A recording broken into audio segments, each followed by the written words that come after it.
கேட்டான். இந்த இடங்களையும் பின்களையும் இயங்குகின்ற இடம் கீழ் நோக்கி, இந்த சுவாசம் கீழ் நோக்கி வாழ்ந்தால் அது பொய்யான வாழ்வு.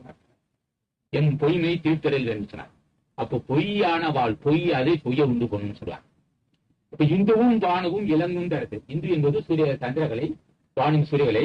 இளங்குந்தளம் என்பது இங்கே செல்லுகின்ற இடம். இது கீழ் நோக்கி செல்லுகின்ற இடம். இது கீழ் நோக்கி சென்றால் அது பொய்யான வாழ்வு, அது தீர்க்க முடியாத ஒரு, அது பிறவி துன்பத்தை உண்டு பண்ணுகின்ற மார்க்கமாகும். கீழ் நோக்கி வாசி சென்றால், இடங்களையும் பெண்களையும் கீழ் நோக்கி சென்றால் அது பொய்யான வாழ்வு, அதுதான் தூரதேக வாழ்வு. அது காமத்திரேகம். அது காமத்திரேகம் மட்டுமில்ல, நரகத்துக்குரிய வாழ்வாகும். மீண்டும் பிறவிக்குரிய மார்க்கத்தை உண்டு பண்ணும் கீழ் நோக்கி பார்க்கும்போது. அப்போ இந்துவும் பானும் இளங்கா தலத்திரை வந்தித்தல் நந்திக்கு மாபூஷன் சொன்னார். இப்ப இந்துவும் பானுவும் இளங்கும் தலத்திரை வந்தித்ததெல்லாம் அசூரருக்கு வாரியான்னு சொன்னார். அசூரருக்கு தான் அது ஆதாயத்தை உண்டு பண்ணும். அசூரத்தன்மை எதுன்னு கேட்டால் மெய் உணர்வு, காம விகாரமற்ற ஒன்று ஞான வாழ்வு, அது தேவ வாழ்வு.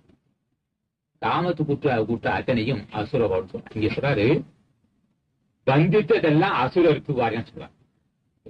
இடங்களையும் பெண்களையும் இயங்கக்கூடிய வாழ்வு பசி இருக்கும். மூச்சு காற்று நம்ம என்ன சொல்லியிருக்கோம், 21,600 முறை வந்து போன்ற காரணத்தினாலே உள் கழிவு கணங்கள் இயங்கும். கழிவு கணங்கள் இயங்குறதுனால பசி வரும். பசி காரணத்தினாலே பசிக்கு ஏற்ற உணவு தந்தால் அது என்ன செய்யும், சத்தத்தை பிரிக்கும். பிரித்து என்ன செய்யும், மெய்வாய் கண்முக்கு செவியில் சொல்லப்பட்ட பஞ்சகுணங்களை இயக்கும். அதன் காரணமா மனம் புத்தி சித்த அகாரம் சொல்லப்பட்ட அண்டகங்களை இயக்கும். அதன் காரணமா மன கிளர்ச்சி ஏற்பட்டு காம விகாரத்தை உண்டு பண்ணும். அதன் காரணமாக நரகிற வரும். அதன் காரணமாக முதுமை விழுந்து போவோம். அப்போ இந்த உணவு நாம் என்ன செய்யறோம், வாசி இப்படி இயங்கும் போது உணவு தந்தால் பசி இருக்கும். அதன் மூலமா காமத்தை உண்டு பண்ணி அசுரர் வாழ்வு, அசுரருக்கு அது ஆக்கத்தை உண்டு பண்ணி சொல்றாரு. இந்த சுவாசத்தோடு நம்ம வாழ்ந்தால் அசுரருக்கு தான் அது ஆக்கத்தை உண்டு பண்ணுறார். அசுர வாழ்வுக்கு தான். இப்ப அசுரத்தன்மை எதுன்னு கேட்டால் சொன்ன அசுரத்தன்மை எது, காம விகாரம், நரகரை மூப்பு, விகாரம், விகாரமான ஒன்றெல்லாம் அசுரத்தன்மை சொல்றார். அப்போ வந்தித்ததெல்லாம் அசுரருக்கு வாரியா, அவர்களுக்கு ஆக்கத்தை உண்டு பண்ணும். இந்துவும் பானுவும் இளங்கா தலைத்திரை வந்தித்தல் நந்திக்கு மாபூஷன், அதான் தேவ வாழ்க்கை.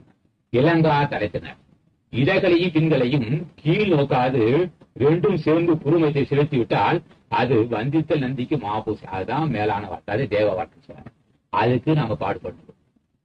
இப்ப நாம் அத்தனை பேரும் என்ன செய்யறோம், இதை வாழ்வு இது போன்ற காரியத்தை நம்மால் செய்ய முடியவில்லை. இந்த வாசி என்று சில பூச்சி காற்றை மேல் நோக்கி செலுத்தினால் அது தேவ வாழ்க்கை, கீழ் நோக்கி செலுத்தினால் அசுர வாழ்க்கை. அசுரருக்கு தான் வாய்ப்பு தரும். அசுரம் என்பது பல்வேறு விகாரங்களே அசுரத்தன்மை. மெய்யுணர்வு அற்ற தன்மையே அசுரத்தன்மை தான். இங்க சொல்றார்